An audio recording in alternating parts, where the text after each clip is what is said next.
శ్రీకృష్ణ పరబ్రహ్మణే నమః. నిన్నటి పారాయణంలో మనం అంగరాజు పుత్రుడి కోసం పుత్రకామేష్టి వ్రతం చేయడం, దానివల్ల వేణుడు అనే ఒక కుమారుడు జన్మించి అతడు భార్యయందు సరైన భార్యవంపు వంశంలో సరైన ఇది లేకపోవడం వల్ల అతనికి వేణుడు చాలా దుర్మార్గమైన పనులు చేస్తూ ఉండేటటువంటి బుద్ధి కలిగిన వాడే పుట్టడం, దానితోటి అంగరాజు వైరాగ్యం తెచ్చుకుని అడవికి వెళ్ళిపోవడం వరకు తెలుసుకున్నాం. అయితే ఈ వేణుడు చేసే దుష్కర్మలకి అందరూ భయపడుతుంటే ఋషులందరూ కలిసి అతన్ని మార్చడానికి, లేదు అంటే అతన్ని సంహరించడం చేద్దాము అనుకుని బయలుదేరారు.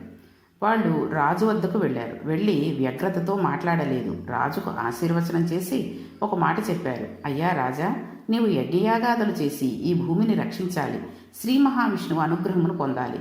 నీవు యజ్ఞయాగాదులు చేయడం లేదు. దీనివలన ఏదో ఒకనాడు ఊదగా బుడగ పెరుగుతున్నట్టు కనబడి ఒక్కసారిగా పేలిపోయినట్టుగా పక్కన ఈశ్వరాలంబనము ఆధారములైన ఐశ్వర్యము బుడగ పెరిగి పేలిపోయినట్టు ఒక్కసారిగా సజ్జపతనం అయిపోతుంది. ఈ రాజ్యం కూడా నశించిపోతుంది. ఆ రోజు రానివ్వకు, యజ్ఞయాగాది క్రతువులను ప్రారంభం చేయి, ఈశ్వరుని యందు బుద్ధి మరల్చుకో అని చెప్పారు. అప్పుడు వేమనుడు ఎంత దారుణమైన మాటలు మాట్లాడాలంటే, అసలు వీళ్ళందరూ ఎక్కడ ఉంటారు? సూర్యుడు కానీ, ఇంద్రుడు కానీ, ధర్మం కానీ, అగ్ని కానీ, యమధర్మరాజు కానీ, వరుణుడు కానీ, కుబేరుడు కానీ, దిక్పాలకులు కానీ రాజు శరీరమును ఆవహించి ఉంటారు. నేను తలుచుకున్నానంటే సోముణ్ణవుతాను, మీ పట్ల ప్రసన్నుడనవుతాను. నేను ఆగ్రహించిన అంటే మీ పట్ల యముడినవుతాను. అటువంటి నేను యజ్ఞయాగాదులను నాకు చెయ్యండి అంటే మీకు కోపం వచ్చిందా? కోపం వచ్చి కనబడని విష్ణువుకు యజ్ఞం చేయమంటారా? మీరు చెప్పే మాట ఎలా ఉందో తెలుసా? భర్త చాలా కష్టపడి ఆర్జన చేస్తే, అలా ఆర్జన చేసిన ద్రవ్యంతో భార్యను పోషిస్తుంటే, భర్త తెచ్చిన సంపాదన చేత పోషింపబడుతూ జారుడితో తిరుగుతూ వ్యభిచారం చేసిన స్త్రీ ఎటువంటిదో అటువంటి మాటలు చెప్తున్నారు. నేను రాజ్యం చేస్తుంటే నా రాజ్యంలో ఉండి తపస్సులు చేసుకుని సుఖంగా ఉంటున్న మీరు విష్ణువుకు యజ్ఞయాగాదాలు చేస్తారా? మీకు వ్యభిచారాలకు తేడా లేదు. ఇంకొకసారి నోరు విప్పితే మీ కుత్తుకలు ఎగిరిపోతాయి అన్నారు. అసలు ఇంత దారుణమైన మాటలు ఋషుల్ని అనొచ్చా అనకూడదా అన్న జ్ఞానం కూడా లేకుండా ఉన్నాడనమాట. అప్పుడు ఋషులు ఇతడు మారడు అనుకున్నారు. వీనికి బోధ అనవసరం, వీని వలన మొత్తం రాజ్యం నాశనం అయిపోతుంది, వీడు ఉండడానికి వీలు లేదు, వీడు ఉండగా వేరొకడు రాజు కావడానికి వీలు లేదు, కాబట్టి వీడిని తీసివేయాలి అనుకున్నారు. అప్పుడు ఋషులందరూ కోపంను తెచ్చుకుని హుంకారం చేశారు. అంతే, వేణుడు చచ్చిపోయాడు. అహంకారం ప్రబలి మహాత్ముల జోలికి వెళ్ళిన వారికి చివరికి ఇదే పరిస్థితి ఏర్పడుతుంది. ఇంత పుత్రకామేష్టికి పుట్టినవాడు ఋషుల హుంకారానికి మరణించాడు అలా అని నిర్దాక్షిణ్యంగా చెప్పేశారు వ్యాసుల వారు. కానీ ఇక్కడ ఒక గమ్మత్తు జరిగింది. వేణుని తల్లి అయిన సునీధ గొప్ప మంత్రశక్తి కలిగినది. ఆవిడ దూరదృష్టితో ఆలోచించింది. ఇప్పుడు రాజ్యమునకు రాజు లేడు, ఆ వంశంలోంచి కదా రాజు రావాలి. ఇప్పుడు ఈ రాజు శరీరమును దహనం చేస్తే ఏమి జరుగుతుందోనని తన మంత్రశక్తితో కుమారుడి శరీరాన్ని కాపాడింది. అందుకని ఆ శరీరానికి అంత్యేష్టి సంస్కారం చేయలేదు. వేణుడి శరీరమును అలా ఉంచేశారు. పైగా అంత్యేష్టి చేయడానికి ఆయనకు బిడ్డలు లేరు. ఎవరో ఒకరు అంత్యేష్టి సంస్కారం చేస్తారనుకోండి, అది వేరే విషయం. కానీ చాలామంది చూడండి దేనికి భయపడతారంటే, అమ్మో చచ్చిపోయాక ఎలాగోనండి, ఎవడు తద్దినం పెడతాడో, చచ్చిపోయిన తర్వాత తీసుకువెళ్ళేవాడెవడు, ఈ శరీరాన్ని పంచభూతాలు కలిపేసేవాడెవడు అని ఊరికే బాధపడిపోతూ ఉంటారు. పోయిన తర్వాత ఈ విధి అసలు నీది కానే కాదు. ఎవ్వడూ చెయ్యకపోతే చూడండి, మున్సిపాలిటీ వాళ్ళైనా తీసుకుని వెళ్ళిపోతారు, లేకపోతే పంచభూతాలు ఉన్నాయి చేసేయడానికి, అవి వాటిలో కలిపేసుకుంటాయి. పోయిన తర్వాత మన కర్తవ్యం ఏమీ లేదు, ఎలా జరగాలో అలా జరుగుతుంది. దాని గురించి పూజ చేసుకోవడం మానేసి ఇప్పటి నుంచి వేళ్ళు విరుచుకోవడం ఎందుకు? కాబట్టి ఈవిడ ఏం చేసిందంటే మంత్రశక్తి చేత శరీరాన్ని దాచేసింది. దాస్తే ఒక గమ్మత్తు జరిగింది. ఋషులు కొంతకాలం చూశారు. ఇప్పుడు నేరముల సంఖ్య ఇంకా పెరిగిపోతుంది, శిక్షించే నాదుడు లేడు. ఇప్పుడు ఇదో అల్లరొచ్చింది. ఋషులు అన్నారు, ఇప్పుడు మనం ఎలా అయినా సరే రాజుకి వంశాన్ని పెంచాలి. రాజు మరణించి ఉన్నాడు. ఇప్పుడు మనం మన తపశ్శక్తితో రాజు శరీరం నుంచి రాజు సంతానాన్ని తీసుకురావాలి అనుకున్నారు. తపశ్శక్తి ఉన్నవారు మూఢుల్ని మార్చలేకపోయారు, కానీ క్షేత్రం లేకుండా శరీరంలోంచి శవంలోంచి సంతానాన్ని సృష్టిస్తున్నారు. చనిపోయిన శవం నుంచి ఋషులు సంతానం కలిగింపజేశారు, కానీ వారి వాక్కుకు వాడు మాత్రం మారలేదు. మౌఢ్యము ఎంత స్థాయిలో ఉంటుందో మనం ఆలోచించాలి. వాడు మారడు, ఇంకంతే. కొంతమంది చూసారా, ఎన్ని చెప్పనండి, ఏం చేయనండి, విన్నట్టు ఉంటారు, విననట్టు ఉంటారు, మారరు. ఇంకా మనకి విసుగు వచ్చి చెప్పడం మానేయాలి. ఇలాగే ఋషులు వెళ్ళి మొట్టమొదట ఆయన తొడ మీద మథనం చేశారు. మథనం చేయడం అంటే నలపడం. అందులోంచి వాళ్ళ తపశ్శక్తితో ఆ మంత్రముల చేత అరణి మథనం చేస్తే అగ్నిహోత్రం పుట్టినట్టు ముందు ఆయన శరీరంలో ఉన్న పాపం పైకి రావడం మొదలుపెట్టింది. ఆ పాపం ఇంకా వాడి శరీరంను అంటిపెట్టుకుని ఉంది. అందులోంచి బాహుకుడు అనబడే ఒక నల్లటివాడు, పొట్టి పొట్టి కాళ్ళు, పొట్టి పొట్టి చేతులు, ఎర్రటి కళ్ళు, రాగి జుట్టుతో పుట్టుకువచ్చాడు. పుట్టగానే వాడు వచ్చి నేనేం చెయ్యాలి అని ఋషులను అడిగాడు.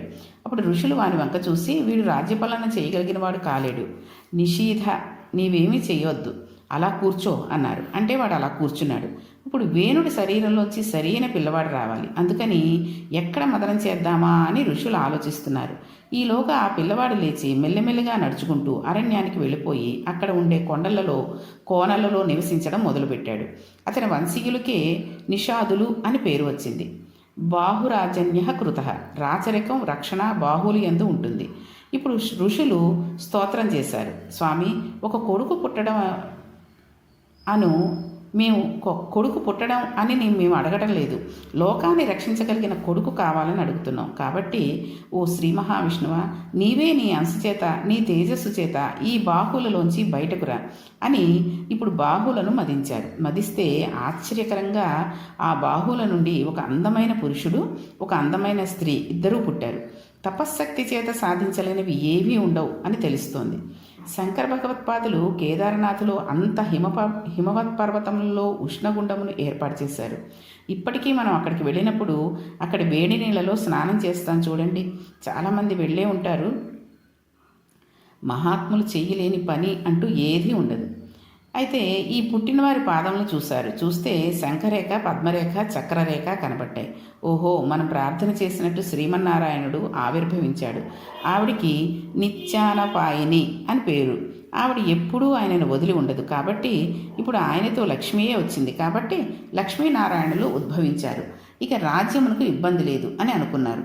మహర్షులైన వారు ఈశ్వరుడిని నమ్మి చేసిన పని వలన ఈశ్వరుడు అనుగ్రహించాడు. అందరూ సంతోషపడిపోయేటట్లుగా అందులోంచి ఒక యువకుడు, యువతి వచ్చారు. కాబట్టి ఆ పిల్లవాడికి పృథువు అని పేరు పెట్టారు. ఆయన వెంటనే యౌవనమును సంతరించుకున్నారు. ఆవిడికి అర్చిస్సు అని పేరు పెట్టారు. ఆయనే పృథు మహారాజు అయ్యారు. ఆయన విష్ణు అంశతో ఋషులు మదిస్తే పుట్టినవాడు కనుక ఆయన రాజ్యపాలనం చేయడానికి కావలసిన ఉపకరణములు తమంత తాము గబగబా దిక్పాలకులు పట్టుకువచ్చారు. కుబేరుడు ఆయన కూర్చోవడానికి కావలసిన సింహాసనం తెచ్చాడు. వరుణుడు గొడుగు తెచ్చాడు. వాయువు చామరం తెచ్చాడు. ధర్ముడు ఆయన మెడలో వేసుకునేందుకు సుగంధమాల తీసుకువచ్చాడు. బ్రహ్మగారు వేదమనబడే కవచమును ఇచ్చారు. సరస్వతీదేవి మెడలో వేసుకుని హారాన్ని ఇచ్చింది. పూర్ణాసలో ఉండే స్వామి శ్రీ మహావిష్ణువు సుదర్శనాన్ని ఇచ్చాడు. లక్ష్మీదేవి ఐశ్వర్యమును ఇచ్చింది. పరమశివుడు దశచంద్రం అనబడే కత్తిని ఇచ్చాడు. ఇప్పుడు ఈ కత్తి పెట్టడానికి వర కావాలి. అందుకని పార్వతీదేవి శతచంద్రం అనబడే ఒక వరను ఇచ్చింది. సోముడు గుర్రాన్ని ఇచ్చాడు. త్వష్ట రథమును ఇచ్చాడు. అగ్ని ధనస్సును ఇచ్చాడు. సూర్యుడు బాణాలనిచ్చాడు. సముద్రుడు శంఖమునిచ్చాడు. స్వామి జన్మించగానే సమస్త దేవతలు తమ శక్తులు ధారపోశారు. పృథు మహారాజు పరిపాలన చేయడం కోసం సింహాసనం మీద కూర్చున్నాడు. కూర్చోగానే వందిమాగతలు స్తోత్రం చేశారు. మహానుభావ, నీవు సాక్షాత్తు విష్ణువంశలో జన్మించిన వాడివి. నీవు ఈ లోకమును సుభిక్షముగా పరిపాలిస్తావు. నీ పాదముల యందు పద్మరేఖ, హలరేఖ కనబడుతున్నాయి అన్నారు. అప్పుడు పృథు మహారాజు గారు అన్నారు, నేను ఇప్పుడే పుట్టాను, అప్పుడే మీరు నన్ను స్తోత్రం చేస్తారేమిటి? నారాయణుడిని స్తోత్రం చేయండి. నేను ఏదైనా సాధించిన తర్వాత నన్ను స్తోత్రం చేయండి అన్నాడు.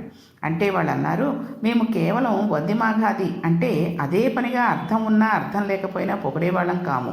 మేము భూత భవిష్యత్ వర్తమాన కాలములను తెలుసుకుని పొగిడేవాళ్ళం. నిన్ను ఎందుకు పొగుడుతున్నామో తెలుసా? నువ్వు ఈ భూమి పంట పండడం కోసం నీ ధనస్సు కొనచేత పర్వతములను పగలగొట్టి భూమినంతా సమతలం చేస్తావు. భూమిని ధేనువుగా మార్చి ఓషధులను పిండుతావు. సనకసనందనాది మహర్షుల చేత జ్ఞానమును బడిసి మోక్షమును పొందుతావు. శ్రీహరి దర్శనమును పొందుతావు. భవిష్యత్తు తెలుసు కనుక నిన్ను పొగిడాము అన్నారు. అప్పుడు పృథువు వాళ్ళకి బహుమానాలను ఇచ్చి సంతోషించాడు. రాజు వెనకాతల ఉండే వందిమాగధులు నిష్కారణంగా అదే పనిగా రాజును పొగిడేవాళ్ళు కారు. వాళ్ళు రాజు వంశ చరిత్ర చెబుతూ ఉంటారు. రాజు తప్పు చేయకుండా, రాజా నీ వంశంలో ఫలానా రాజు ఇలా చేశాడు, ఫలానా రాజు అలా చేశాడు అని చెబుతూ ఉంటారు. అటువంటి వంశంలో పుట్టాను, తప్పు చేయకూడదని రాజుకు సర్వదా జ్ఞాపకం ఉంటుంది. అటువంటి మహాపురుషులు వాళ్ళు. కానీ ఈ జానపద చిత్రాలలోనూ మామూలుగా ఏదైనా పౌరాణిక చిత్రాలు వస్తున్నాయనుకోండి, సినిమాల్లోనూ నాటకాల్లోనూ ఈ వెనకాల ఉండే వందిమాగతులు అనేసరికి వాళ్ళని ఒక జోకర్లలాగా చూపిస్తూ అదొక హాస్యంగా చూపించేస్తున్నారు. అది చాలా తప్పు అసలు. ఈ చూసేవాళ్ళు కూడా కాస్త వెటకారానికే నవ్వేసుకోవడాలు అలాంటివి చేస్తున్నారు కాబట్టి వాళ్ళు తీస్తున్నారు. కాబట్టి వందిమాగతులు అంటే వీళ్ళు. పృథు మహారాజు సింహాసనం మీద కూర్చోగానే ప్రజలందరూ వచ్చారు. మహానుభావ, ఇన్నాళ్ళు మాకు చెప్పుకోవడానికి ఎవరూ దిక్కులేడు. ఇవాళ నువ్వు మాకు దిక్కు దొరికావు కాబట్టి నీకు చెప్పుకుంటున్నాం. ఆకలితో అన్నమో రామచంద్ర అని అలమటించిపోతున్నాం. మాకు తినడానికి పిడికెల అన్నం లేదు. ఎందుకు అంటే భూమి ఓషధ శక్తులన్నీ వెనక్కి వెళ్ళిపోయాయి. మేము ఇవాళ పంటలు పట్టిద్దామన్నా పంటలు పండడం లేదు. నీవు మమ్మల్ని అనుగ్రహించవలసింది అన్నారు. పార్వతీదేవి శాకంబరి అయినట్టు వెంటనే పృథు మహారాజు గారు తన ధనస్సు పట్టుకుని రథం ఎక్కి భూమిని వెంబడించాడు. అసలు ఈ భూమి పంట పండుతుందా పండదా, నా బాణశక్తి చేత ఈ భూమిని భిన్నం చేస్తాను అన్నాడు. పృథు మహారాజు గారి ఆగ్రహమును చూసి భయపడి భూమి గోరూపమును పొంది పరిగెడుతోంది. ఏ దిక్కుకు పరిగెడితే ఆ దిక్కుకు ఎదురు వచ్చాడు. అప్పుడు గోవు ప్రార్థన చేసింది, స్వామి, నీవే ఒకనాడు యజ్ఞవరాహమై నీ ధనస్సులతో భూమిని పైకి ఎత్తావు. నీవే ఈ భూమిలోంచి అన్ని రకములైన శక్తులు కలిగే అదృష్టమును నాకు కటాక్షించావు. ఇందులో ఉండే ఓషధీ శక్తులను బ్రహ్మగారు మొట్టమొదట ఈ భూమండలంలో స్వయంభూ మనకు ఇచ్చేటప్పుడు ఈ భూమికి ప్రత్యుత్పత్తి చేసి ప్రజలకు అన్నం పెట్టగలిగిన శక్తిని ఓషధీ తత్వము అనబడే పేరుతో తెచ్చి నాలో పెట్టి ఆశీర్వదించి తన చేతిలో ముట్టుకున్నాడు. అందుకని నాకు ఈ శక్తి వచ్చింది. ప్రజలు మరల యజ్ఞయాగాదులు చేస్తారు. అప్పుడు నీవు పంటలు పండించి వారికి అందించు అని చెప్పాడు. కానీ ప్రజలు ఎవరూ యజ్ఞయాగాదులు చెయ్యలేదు. వీరుడు చెయ్యవద్దని శాసించాడు. ప్రజలు మానివేశారు. యజ్ఞయాగాదులను మానడం ఎంతటి ప్రమాదకరమో భాగవతం చెప్తోంది చూడండి. పృథివీ వీళ్ళందరూ దొంగలైపోయారు అంది. దొంగ అంటే ఏంటో తెలుసా అండి? ఒకరి వస్తువు అక్కడ ఉంటే ఆయనతో చెప్పకుండా ఆ వస్తువుని తీసుకువెళ్ళిపోవడానికే దొంగతనం అంటారు. అలా తీసుకువెళ్ళేవాడే దొంగ.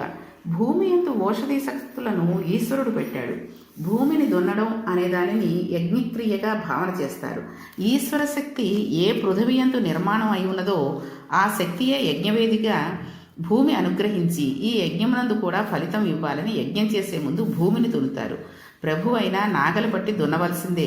పూర్వం జనక మహారాజు గారు అలాగే దున్నాడు కదండి. కాబట్టి పృథివీ అలా అనింది. ఇంకా అనింది ఆవిడ, ఇవాళ ప్రజలు దొంగలైపోయారు. యజ్ఞయాగములు చేయడం లేదు. వారు దొంగలైపోతే ఎవరికి కృతజ్ఞత చెప్పి తినాలో, ఎవరి వస్తువు తింటున్నారో వారికి చెప్పకుండా తింటున్నారు. అలా చేయడం దొంగతనం కదా. అందుకని నేను దాచేశాను. అందుకని నేను నా ఓషధీ శక్తులను గ్రహించాను. గ్రహించడం అంటే నమిలి మింగడం కాదు, నమలకుండా మింగివేయడం. మహాగ్రాస అని లలితా సహస్రంలో అమ్మవారికి పేరుంది. అలా గ్రసించడం వలన ఆ ఓషధీ శక్తులు లోపలికి వెళ్ళి జీర్ణం అయిపోయింది. ఇప్పుడు లేదు. కానీ నాకు ఒక లక్షణం ఉంది. నేను గోరూపంలో తిరుగుతాను. జీర్ణమైన శక్తి మరల పాల రూపంలో బయటకు వస్తుంది.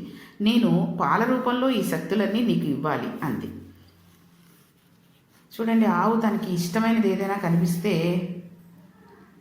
తినేసి తర్వాత మళ్ళీ దాన్ని అంతా పాల కింద చేస్తుంది. చేసి తనకి ప్రీతిపాత్రమైన దూడ కనబడితే పాలు వదిలేస్తుంది.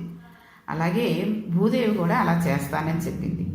ఇంకా భూమాత ఏమి చెప్పింది, దానికి పృథు మహారాజు ఏమని అన్నారు అనే విషయాలని రేపటి పారాయణంలో తెలుసుకుందాం. శ్రీకృష్ణ పరబ్రహ్మణే నమః.